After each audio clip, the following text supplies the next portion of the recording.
வணக்கம் ஃப்ரெண்ட்ஸ், இன்னைக்கு உங்களுக்கு நான் பட்டர் சிக்கன் கோல்கப்பா ரெசிபி செஞ்சு காமிக்க போகிறேன். ரொம்ப வித்தியாசமாக இருக்குல்ல பேர். இன்ஸ்டாகிராம், யூடியூப், ஃபேஸ்புக், ட்விட்டரில் பார்த்து இன்ஸ்பயர் ஆகி இந்த ரெசிபி நம்மளே ஏன் தயார் பண்ணக்கூடாதுன்னு சொல்லி இந்த பட்டர் சிக்கன் கோல்கப்பா இன்னைக்கு உங்களுக்கு நான் செஞ்சு காமிக்கிறேன். இது ஒரு பிரமாதமான சிக்கன் ஃபில்லிங் வித் கிரேவி, ரொம்பவே பிரமாதமாக வந்ததுங்க. இந்த ரெசிபிக்கு தேவையான பொருட்கள் அந்த செய்முறை பார்த்துக்கலாம். இந்த ரெசிபி இன் டீட்டெயில் வந்து என்னோட பிளாக்ல இருக்கும். அப்படி இல்லைனா info box below this video நான் வந்து recipe in detail along with measurements எல்லா இன்க்ரீடியன்ஸும் போஸ்ட் பண்ணுறேன். ஃபஸ்ட்டு வந்து சிக்கன் மேரினேஷன் பண்ணிக்க போகிறேன். சிக்கன் வந்து 1/2 கிலோ எடுத்திருக்கேங்க. போன்லெஸ் சிக்கனு, அது வந்து சின்ன சின்ன பீஸஸாக கட் பண்ணியிருக்கேன். அதில் வந்து தயிர், கிச்சன் கிங் மசாலா, மஞ்சள் பொடி, தனியா பொடி, கொஞ்சமாக மிளகாய்த்தூள், உப்பு, நெய், கசூரி மேத்தி, இஞ்சி பூண்டு விழுது இத்தனையும் சேர்த்து இந்த கோழியை வந்து ஃபஸ்ட்டு நான் மேரினேஷன் பண்ணிக்க போகிறேன். 1/2 மணி நேரம் இந்த கோழியை வந்து ஊற வைக்கணும் இந்த மசாலாவில்.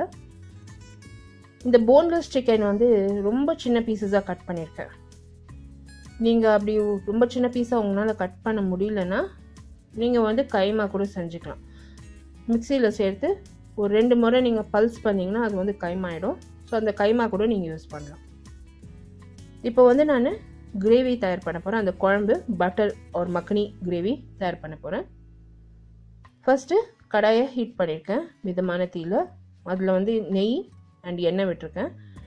நெய் அண்ட் எண்ணெய் நல்லா காஞ்சதும் அதில் கொஞ்சமாக சீரகம், chilli powder, coriander powder, kitchen king masala, turmeric powder. இந்த கிச்சன் கிங் மசாலா நீங்கள் சேர்த்திங்கன்னா நல்லா உங்களுக்கு அந்த ரெஸ்டாரண்ட் மாதிரியே ஃப்ளேவர் அண்ட் டேஸ்ட் வரும் எல்லா ரெசிபீஸ்லையும். அடுத்து வந்து வெங்காயம், பெரிய வெங்காயம் அரைஞ்சிருக்கேன், தக்காளி, பெரிய வெங்காயம், இஞ்சி, பூண்டு, பச்சை மிளகாய் எல்லாமே சேர்த்துருக்கேன். ஜஸ்ட் ஒரு 2 மினிட்ஸ் ஃப்ரை பண்ண போகிறேன். அதுக்கு பிறகு அதில் வந்து கேஷ்யூ நட், சால்ட்டு,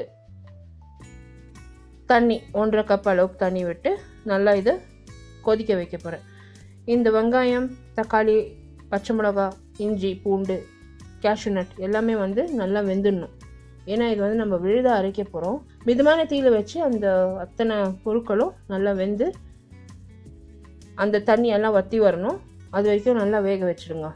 இப்போ பார்த்தீங்கன்னா நல்லா வெந்து போச்சு. எல்லா இன்க்ரீடியன்ஸும் அந்த மசாலா நல்லா வெந்து போச்சு. இப்போ இது அடுப்பு அணைச்சி கொஞ்ச நேரம் ஆற வச்சுட்டு மிக்சியில் சேர்த்து நல்லா விழுத அரைக்கணும். இந்த ரெஸ்டாரண்ட்டில் பண்ணுற அத்தனை பட்டர் சிக்கன் ஒரு பட்டர் பேஸ்ட் கிரேவிஸில் வந்து இதுதான் அவங்க யூஸ் பண்ணுறாங்க. இந்த கிரேவி தான் அவங்க யூஸ் பண்ணுறாங்க. மசாலா வந்து நல்லா கொஞ்சம் வெதன்னு ஆறுனதும் அது வந்து நான் மிக்சர் ஜாருக்கு ட்ரான்ஸ்ஃபர் பண்ணியிருக்கேன். இப்போ வந்து அதை விழுதாக அரைச்சிக்கணும்.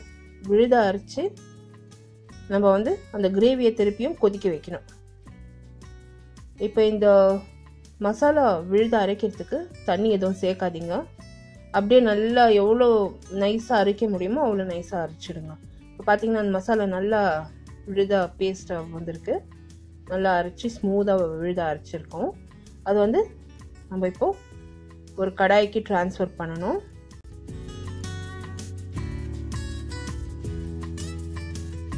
திருப்பியும் மிதமான தீயில் இந்த கடாயை வச்சுருக்கேன். அந்த கிரேவியை ட்ரான்ஸ்ஃபர் பண்ணி அதுலேயே வந்து டொமேட்டோ சூப் பவுடர் நான் சேர்த்துருக்கேன். 2 table spoon tomato soup powder. கொஞ்சமாக தண்ணியும் விட்டுருக்கேன் அந்த கிரேவி வந்து டைல்யூட் பண்ணுறதுக்கு.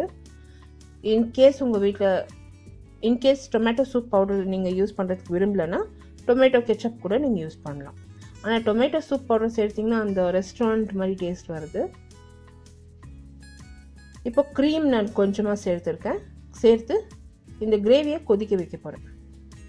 இப்போ இந்த பட்டர் சிக்கன் ஒரு த கிரேவி பட்டர் கிரேவி வந்து நான் ஃபினிஷ் பண்ண போகிறேன். கொஞ்சமாக க்ரீம் விட்டு நான் இதை நல்லா கொதிக்க வைக்க போகிறேங்க. அது கொதி வந்ததும் ஆஃப் பண்ணி இந்த கிரேவி ரெடி ஆகிடுச்சுங்க. ஆஃப் பண்ணி இறக்கி வச்சிடலாம். இப்போ நம்ம வந்து சிக்கன் வந்து தயார் பண்ணிக்கலாம். சிக்கன் வந்து கடாயை நல்லா ஹீட் பண்ணியிருக்கேன். ஒரு நெய் எண்ணெய் எதுவுமே சேர்க்கல கடாயில். அந்த கோழியை நல்லா அப்படியே வேக வைக்க போகிறேன். கொஞ்சமாக தண்ணி விட்டு வேக வைக்க போகிறேன். ஸோ சின்ன சின்ன பீசஸாக நம்ம வந்து கோழி கட் பண்ணியிருக்க தொட்டு அது சீக்கிரமாக வெந்துடும். ஸோ கொஞ்சமாக தண்ணி விட்டு வேக வச்சா போதும். நிறைய வந்து நம்ம எண்ணெய்லாம் சேர்க்க தேவையில்லை. ஸோ ட்ரையாகவே இந்த கோழியை நம்ம குக் பண்ணணும். அதில் ஏற்கனவே நான் 1 டேபிள் ஸ்பூன் நெய் சேர்த்துருக்கேன். ஸோ அதுவே போதும்.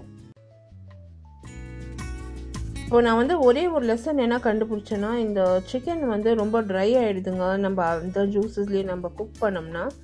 ஸோ கொஞ்சமாக தண்ணி விட்டு குக் பண்ணால் நல்லா அது சாஃப்டாக வெந்துடுது. அது மட்டும் இல்லை, அந்த சிக்கன் வந்து ட்ரை ஆகாது, உங்களுக்கு அந்த ட்ரை டேஸ்ட் கிடைக்காது. ஸோ இப்போ பார்த்தீங்கன்னா அந்த கோழி நல்லா வெந்து போச்சு. ஏன்னா நம்ம ரொம்ப சின்ன சின்ன பீசஸாக கட் பண்ணியிருக்க தொட்டு அது பட்டன் வெந்துடும். ஒரு 5 மினிட்ஸில் வெந்துடும். நல்லா ஹை ஃப்ளேம்லேயே வச்சு நீங்கள் வேக வச்சுடுங்க. அந்த கோழிலேருந்து அந்த தண்ணி, அந்த எக்ஸஸ் வாட்டர் நம்ம சேர்த்துருக்கிறதெல்லாம் நல்லா வற்றி போகணும். அது வரைக்கும் நல்லா ஃப்ரை பண்ணி வறுத்து அந்த கோழியை இறக்கி வச்சுடுங்க. அது கோழி நல்லா வெந்ததும் அது வந்து நம்ம இறக்கி வச்சிடலாம். இப்போ இந்த சிக்கனில் வந்து பொடியாக நறுக்கின வெங்காயம், பொடியாக நறுக்கின பச்சை மிளகா, கொஞ்சமாக சாட் மசாலா தூள், மல்லி இலை, பொடியாக நறுக்கின மல்லி இலை, கொஞ்சமாக எலுமிச்சம்பழம் சாறு, மிளகுத்தூள், சீரகத்தூள் எல்லாம் சேர்த்து நல்லா மிக்ஸ் பண்ணி இந்த ஃபில்லிங் வந்து ரெடி பண்ணி எடுத்து வச்சுட்டேன். இது ரொம்பவே சிம்பிள் ஃபில்லிங். நம்ம வந்து இது முன்கூட்டியே கூட தயார் பண்ணி எடுத்து வச்சுக்கலாம். இந்த கிரேவி அண்ட் சிக்கனை முன்கூட்டியே கூட தயார் பண்ணி வச்சுக்கலாம். ஃப்ரிட்ஜில் நிறைய நாள் இருக்குது. ஸோ நம்ம வந்து எப்போ தேவைப்படுதோ அப்போ நம்ம சர்வ் பண்ணலாம். ரொம்பவே நல்லாயிருக்கு. ரீஹீட் பண்ணி சர்வ் பண்ணலாம். 3rd stage of this recipe பார்த்திங்கன்னா கார்லிக் பானி. இப்போ இந்த கார்லிக் பானிக்கு வந்து நான் மிக்சியில் மிளகாய்த்தூள், கொஞ்சமாக சீரகத்தூள், சாட் மசாலா தூள், பூண்டு, சிட்ரிக் ஆசிட், கொஞ்சமாக பிளாக் சால்ட் ஈஸியாக நம்மளுக்கு கடையில் கிடைக்கிறது. ஸோ அதுவும் சேர்த்துக்கலாம். அப்படி இல்லைன்னா அந்த கல்லுப்பு கிடைக்கிறது.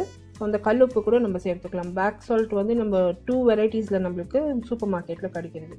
ஸோ கொஞ்சமாக தண்ணி விட்டு இந்த சட்னியை நல்லா விழுதாக அரைச்சிக்கணும். அரைச்ச பிற்பாடு அது வந்து நம்ம அந்த பானி எவ்வளோ பானி தேவைப்படுதோ அவ்வளோ தண்ணி விட்டு நம்ம அதை கரைக்கணும். தண்ணியில் நல்லா கரைச்சிடணுங்க இந்த சட்னியை. நம்மளுக்கு காரத்துக்கு தகுந்த மாதிரி எவ்வளோ தண்ணி தேவைப்படுதோ கொஞ்சம் நல்லா சுடு தண்ணி சேர்த்து நல்லா கரைச்சிடுங்க. கரைச்சிட்டு உப்பு கூட செக் பண்ணிக்கோங்க. உப்பு தேவைப்பட்டால் உப்பு நீங்கள் வந்து சேர்த்துக்கணும். இந்த பானி வந்து ரெடி ஆயிடுச்சு. இது நம்ம வந்து கடைசியாக ஃபினிஷ் ஆஃப் பண்ணணும். கொஞ்சமாக பூந்தி சேர்த்து எக்ஸஸ் பானி கொஞ்சம் தண்ணி விட்டு நல்லா இது டைல்யூட் பண்ணிவிட்டு அது பிறகு வந்து அதில் பூந்தி சேர்த்து நம்ம இது சர்வ் பண்ணணும். இப்போ இந்த பானியும் ரெடி ஆயிடுச்சு. இந்த பானி வந்து நம்ம சிக்கன் அந்த பூரி சாப்பிட்டதும் இது நம்மளுக்கு கூட சேர்த்து நம்ம குடித்தோம்னா ரொம்பவே நல்லாயிருக்கும். ரொம்ப டேஸ்டியாக ரொம்ப நல்லாயிருக்கும். இப்போ அடுத்து வந்து இந்த கிரேவியை கொஞ்சம் ரீஹீட் பண்ண போகிறேன். பிஃபோர் சர்விங் கொஞ்சமாக ரீஹீட் பண்ணிவிட்டு நான் வந்து சர்வ் பண்ணியிருக்கேன். மேலே வந்து அந்த ஹெவி க்ரீம் விட்டு கொஞ்சம் கார்னிஷ் பண்ணியிருக்கேன். அவ்வளோதாங்க. இந்த கிரேவி ரெடி ஆயிடுச்சு. சிக்கன் ரெடி ஆயிடுச்சு. பானியும் ரெடி ஆயிடுச்சு. இப்போ நம்ம வந்து சர்வ் பண்ண வேண்டியது தான். ரொம்பவே பிரமாதமாக வந்தது. டீட்டெயில் ரெசிபி என்னோட பிளாகில் இருக்கும். அப்படி இல்லைன்னா info box below this video நீங்கள் பார்க்கலாம். ஃபார் ரெகுலர் அப்டேட்ஸ் என் ஃபேஸ்புக், இன்ஸ்டாகிராம், ட்விட்டர் இதில் வந்து ஃபாலோ பண்ணுங்கள். எல்லா links to my social media வந்து about bar below this video post பண்ணுறேன். The same recipes are also posted in YouTube English.